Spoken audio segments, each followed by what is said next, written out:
Good morning, dear students. How are you all? Fine. I hope you are fine and healthy at your home. Now you welcome in our revision class. Revision class में आप सभी का एक बार फिर से स्वागत है बेटा. In previous class we discuss about संज्ञा topic. Previous जो class थी उसमें हमने संज्ञा topic को discuss किया था. And now today we discuss the next topic. Today we discuss the next topic, लिंग. Okay. So let's start our next topic, लिंग. हिंदी व्याकरण में जो हमारा एक अगला जो टॉपिक है वो है लिंग. क्या होता है कि कुछ ऐसे शब्द होते हैं जो हमें ये बताते हैं, उनसे हमें ये पता चलता है कि ये स्त्री जाति का बोध करा रहा है, ये पुरुष जाति का बोध करा रहा है. जैसे मैं कहूं कि लड़की, लड़की, मैंने कहा लड़की, दूसरी तरफ मैंने बोल दिया लड़का. ठीक है, मैंने कहा लड़की और दूसरी तरफ मैंने क्या कह दिया, लड़का. इसी तरह से देखिए, मैंने कहा मोर, दूसरी तरफ मैंने कह दिया मोरनी. मैंने कहा माता, दूसरी तरफ बोल दिया पिता. ठीक है, इधर मैंने कहा बहन, इधर मैंने बोल दिया भाई. तो एक चीज आपके माइंड में आ रही होगी, एक चीज आपके माइंड में आ रही होगी कि ये शब्द हमें कुछ इस तरह का बता रहे हैं कि ये पुरुष जाति में आते हैं. किस में आते हैं, पुरुष जाति. ये हमें कुछ इस प्रकार बता रहे हैं कि ये स्त्री जाति में आते हैं. किस में आते हैं, स्त्री जाति में आते हैं. तो आप ध्यान दीजिए, जब ये स्त्री जाति में आते हैं, ये पुरुष जाति में आते हैं, तो हिंदी व्याकरण में, किसमें, हिंदी व्याकरण में इन्हें क्या कहते हैं, लिंग. क्या कहते हैं हिंदी व्याकरण में इनको, लिंग. डेफिनेशन हम इसकी क्या कर सकते हैं, क्या लिख सकते हैं, जिन शब्दों से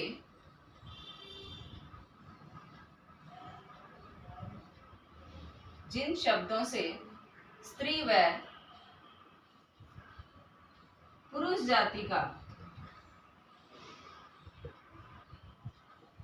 जिन शब्दों से स्त्री व पुरुष जाति का बोध होता है,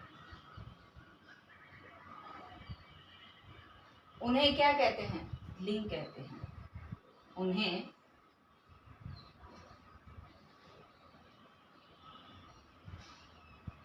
लिंग कहते हैं. जिन शब्दों से स्त्री व पुरुष जाति का बोध होता है उन्हें क्या कहते हैं, लिंग कहते हैं.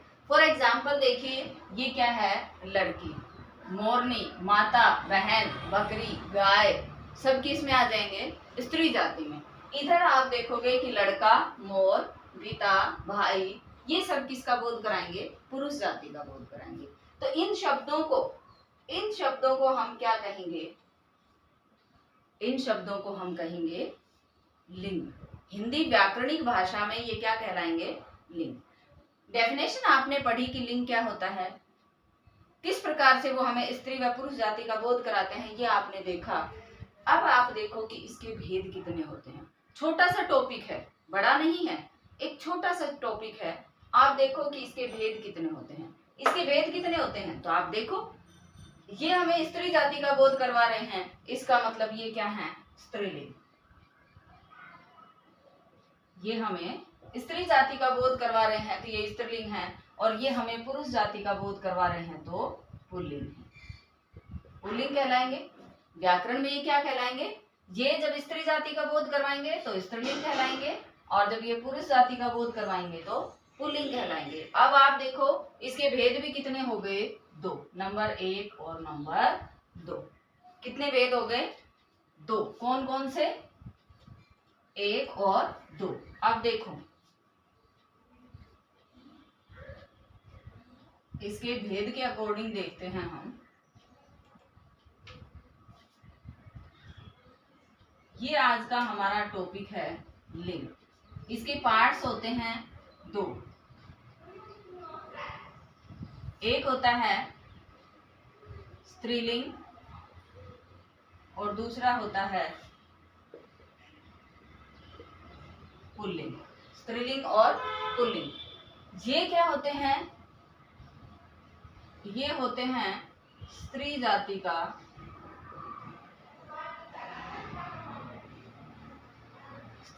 का बोध कराने वाले, ठीक है।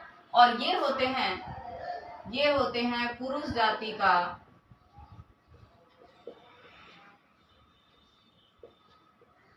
बोध कराने वाले। ये क्या हो गए? स्त्री जाति का बोध करवाने वाले, और ये क्या हो गए? पुरुष जाति का बोध करवाने वाले। सिंपल सी इनकी डेफिनेशन है कि जिन शब्दों से हमें स्त्री जाति का बोध होता है वो स्त्रीलिंग कहलाते हैं, और जिन शब्दों से हमें पुरुष जाति का बोध होता है वो पुल्लिंग कहलाते हैं। सिंपल सी बात है। अब हम कुछ स्त्रीलिंग पुल्लिंग शब्दों का वो करके देखते हैं। जो छोटे छोटे होते हैं वो सब आप कर लेते हो, मुझे पता है, लेकिन कुछ शब्द होते हैं जो आपके इसमें आपको थोड़ा सा मतलब कठिन लगेगा, कुछ शब्द ऐसे होते हैं जिनका लिंग परिवर्तन होता ही नहीं है। जैसे हम कहें प्रधानमंत्री, क्या कहें? प्रधानमंत्री। तो अगर हम प्रधानमंत्री बोलेंगे तो आप ध्यान कीजिए कि प्रधानमंत्री चाहे पुरुष हो चाहे स्त्री हो, क्या हम उसको परिवर्तित कर सकते हैं? चाहे पुरुष हो चाहे स्त्री हो, नहीं कर सकते।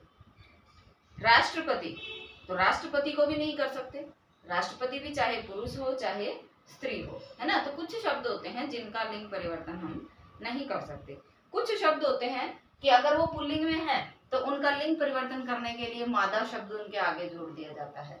कुछ शब्द होते हैं कि अगर वो स्त्रीलिंग में है तो नर शब्द जोड़ करके उनका लिंग परिवर्तन कर दिया जाता है। तो सबसे पहले हम इस बात को उठाएं कि वो कौन से शब्द हैं जो सदैव किस में रहते हैं? स्त्रीलिंग में रहते हैं। वो कौन से शब्द हैं, वो कौन कौन से शब्द हो सकते हैं जो सदैव स्त्रीलिंग में रहते हैं? तो वो देखिए, जैसे हम कहें यहाँ पर मछली, ठीक है, तितली,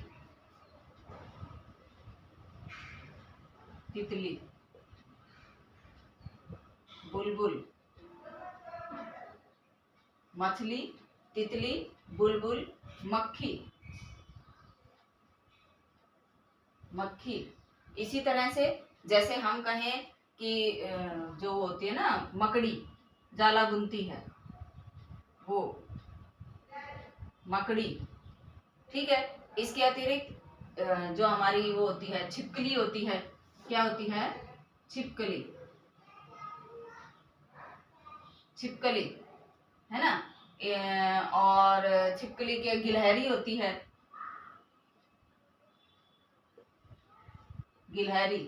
ठीक है। इसके अतिरिक्त और भी देखें तो जैसे वो होती है ना, वो पानी में तैरते हैं हंस की, बतख, क्या होती हैं? बतख, क्या है? बतख। अब आप देखो कि ये जो शब्द हैं ये ऐसे शब्द हैं जो सदैव किस में रहते हैं? स्त्रीलिंग में। किस में रहेंगे ये? सदैव स्त्रीलिंग में। ये जहां भी आपको दिखाई दे और आपसे कोई पूछे कि मान लीजिए बुलबुल शब्द है, स्त्रीलिंग में है या पुल्लिंग में, तो आप स्पष्ट बता सकते हो कि ये स्त्रीलिंग में है। हाँ, यदि आपको कोई ये कहे कि इन शब्दों का, इनमें से कोई भी एक शब्द आपको दे दें और बोले कि इनका लिंग परिवर्तन कीजिए, तो आप इनका लिंग परिवर्तन कैसे करोगे? तो आप इनके सामने एक शब्द जोड़ दोगे, नर मछली, नर छिपकली,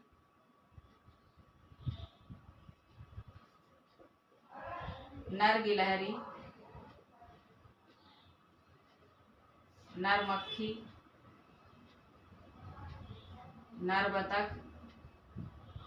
आई थिंक आपको बोर्ड दिखाई दे रहा होगा, लेकिन कुछ भी हो, हमें क्या करना है? इनके आगे एक शब्द जोड़ना है और वो शब्द क्या होगा? नर। तो इतना आपके समझ में आया कि सदैव स्त्रीलिंग में रहने वाले शब्द ये होंगे। अगर हमें इनमें लिंग परिवर्तन करना है तो इस तरह करना होगा। फिर बात करें हम पुल्लिंग शब्दों की। किसकी बात करें हम? पुल्लिंग शब्दों की। अब पुल्लिंग जो शब्द होते हैं वो कौन कौन से होते हैं? वो सदैव जो पुल्लिंग में आएंगे वो लगभग कौन से होते हैं? तो देखो, पुल्लिंग शब्दों में यहाँ पर हम कहें मेमना। मेमना क्या होता है पता है? भेड़ का जो बच्चा होता है, भेड़ का जो बच्चा होता है ना, उसको बोलते हैं, वो भेड़ का वो होता है तो उसको बोलते हैं मेमना। और अगर वो बच्ची है तो भी वो क्या कहलाएगी, मेमना। लेकिन कहते हैं कि अब उसको अगर हमें वो करना है, लिंग परिवर्तन करना है, तो कैसे करना है। शब्द आए मेमना तो सदैव पुल्लिंग में होगा, सदैव किस में रहेगा, पुल्लिंग में। लेकिन इसका लिंग परिवर्तन करना होगा तो अलग तरीका होगा। अब देखो, मेमना, बिच्छू, मगरमच्छ, मगरमच्छ, मच्छर, गिद्ध, क्या है, गिद्ध। और इसके अतिरिक्त हम देखें जो होता है ना, चीता, क्या होता है, चीता, चीता।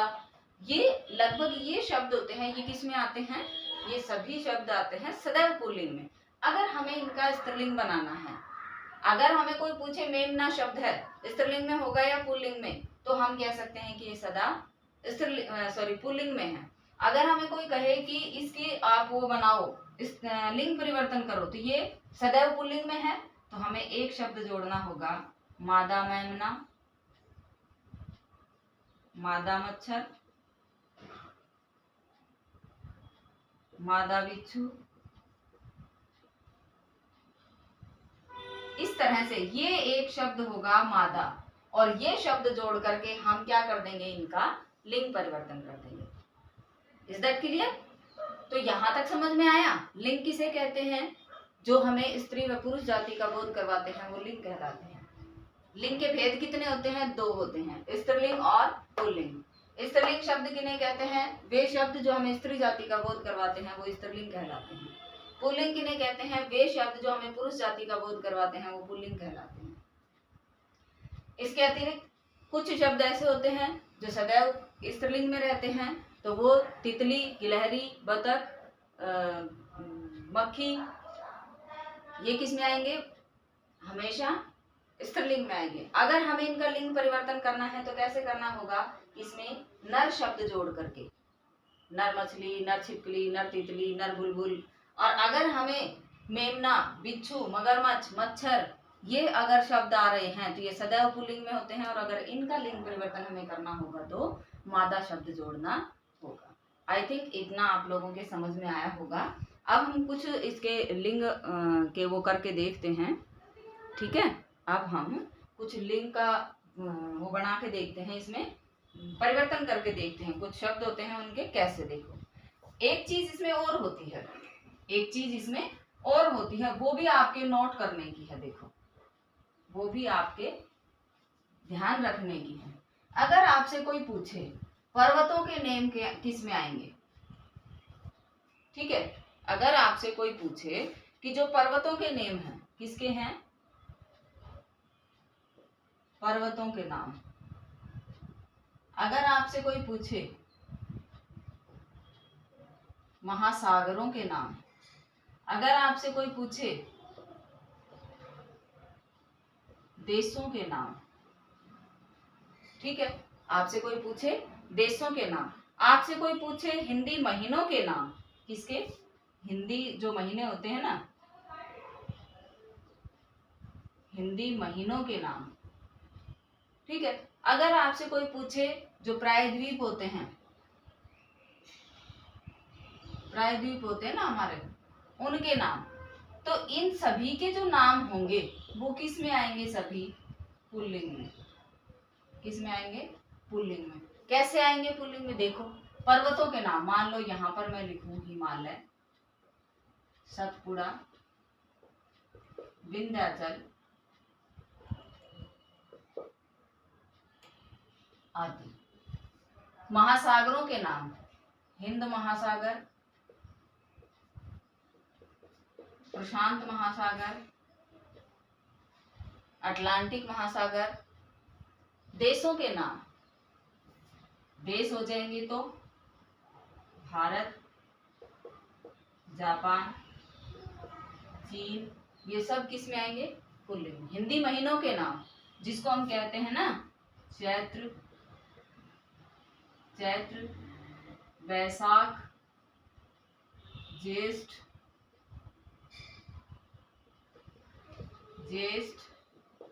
आषाढ़, श्रावण, भाद्रपद, ये सब किस में आएंगे?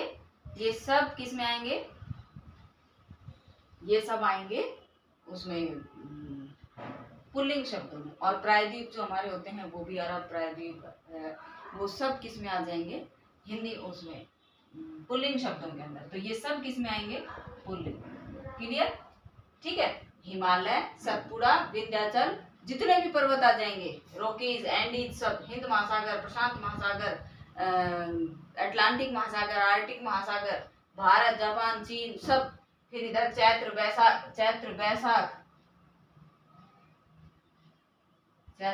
बैसाख, ज्येष्ठ, आषाढ़, श्रावण, भाद्रपद, ये सब किस में आएंगे? पुल्लिंग शब्दों में। ठीक है। हमारे उसके नदियों के नाम होते हैं, देखो किसके? नदियों के नाम। नदियों के नाम किस में आएंगे? नदियों के नाम आएंगे सदैव स्त्रीलिंग में। भाषाओं के नाम, भाषा व लिपियों के नाम, वो भी किस में आएंगे? स्त्रीलिंग में। ठीक है ना? नदियों के नाम किस में? स्त्रीलिंग में। भाषा और लिपियों के नाम किस में? स्त्रीलिंग में। ग्रहों के नाम पुल्लिंग में, जबकि पृथ्वी ग्रह का नाम स्त्रीलिंग में। ग्रहों के नाम पुल्लिंग में, जबकि पृथ्वी ग्रह, कुछ अपवाद हो जाते हैं इनमें, कुछ इसमें क्या होते हैं? अपवाद होते हैं। जैसे हमारे जो पेय पदार्थ होते हैं उनमें लगभग पुल्लिंग में आते हैं, लेकिन हम कहें कि चाय, छाछ, वो किस में आ जाएंगे? स्त्रीलिंग में आ जाएंगे। ठीक है।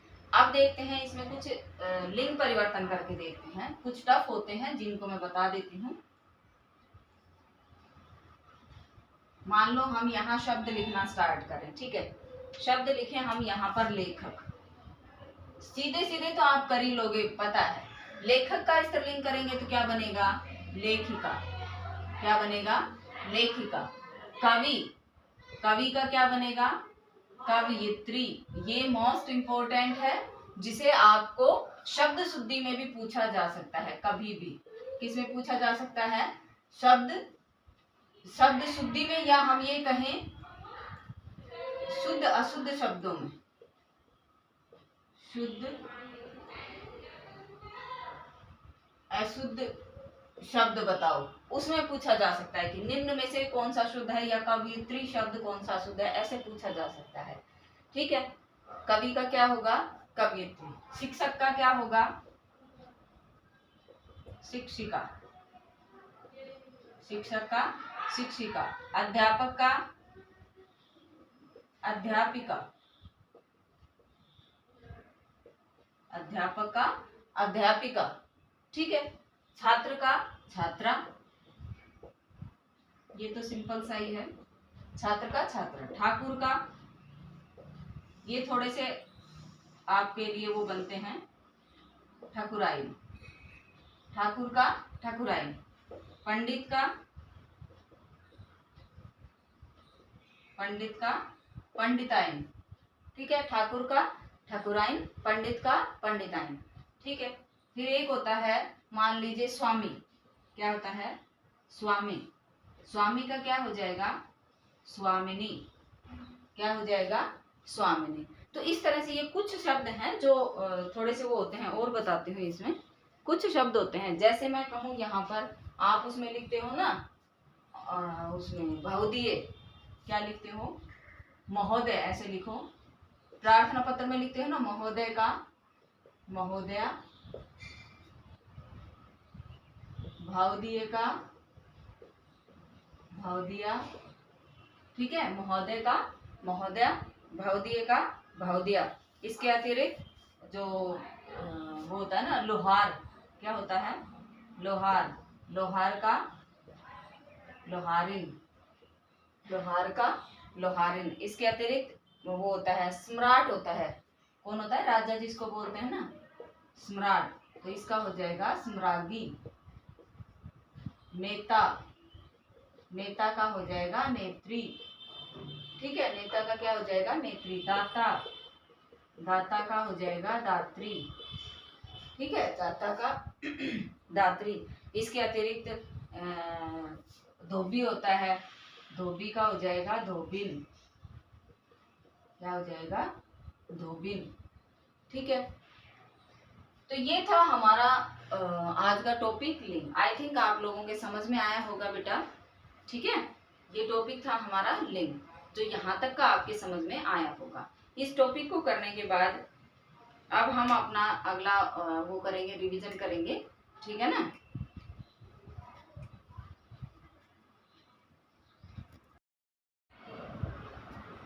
देखो बेटा, इसमें कुछ लिंग परिवर्तन और देखते हैं।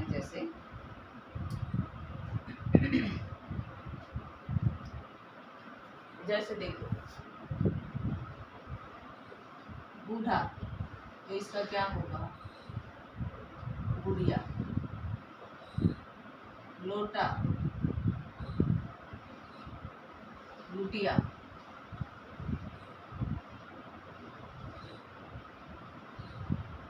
डिब्बा, डिबिया। ठीक है, इसी तरह से मान लीजिए साधु, तो साधु का साध्वी भी होता है और इसका साधुआइन भी होता है। साधुआइन या साध्वी भी होता है। ठीक है, साधु का साध्वी भी होता है। इसके अतिरिक्त मान लीजिए हंस, तो हंस का क्या होगा? हंसनी नहीं, हंस का क्या हो जाएगा? हंसनी। क्या हो जाएगा? हंसनी। इसके अतिरिक्त मान लीजिए चूहा, चूहा का चूहिया। ठीक है, और अगर देखा जाए तो छात्र का आपने देखा था, छात्रा। पुत्र का पुत्री, बेटा बेटी। ठीक है, अध्यापक अध्यापिका हो गया, शिक्षक शिक्षिका हो गया। इसके अतिरिक्त राजपूत, राजपूत का क्या होगा? राजपूतानी, राजपूत, राजपूतानी, राजपूत का राजपूतानी। ऊंट का ऊंटनी,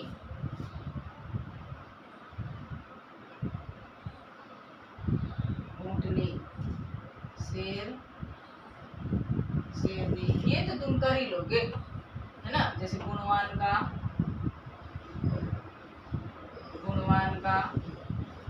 गुणवती, भगवान का भगवती। ठीक है, ये क्या है सब? ये इनके स्त्रीलिंग रूप है। गुणवान, गुणवती, भगवान, भगवती। ये सब तो आप कर लोगे। कुछ इस तरह के शब्द हैं जो आपको ध्यान रखने के हैं। ठीक है, इसके अतिरिक्त ये आपको आ ही जाएंगे कि नाना नानी, मामा मामी, चाचा चाची। ये सब तो तुम कर ही लोगे, इनमें तो आपको कोई प्रॉब्लम होनी नहीं चाहिए, है ना। ठीक है बेटा, तो ये थी हमारी आज की क्लास। इस क्लास को हम आज यहीं विराम देते हैं। कल एक नेक्स्ट टॉपिक के साथ हाजिर होंगे। तब तक के लिए बाय बाय।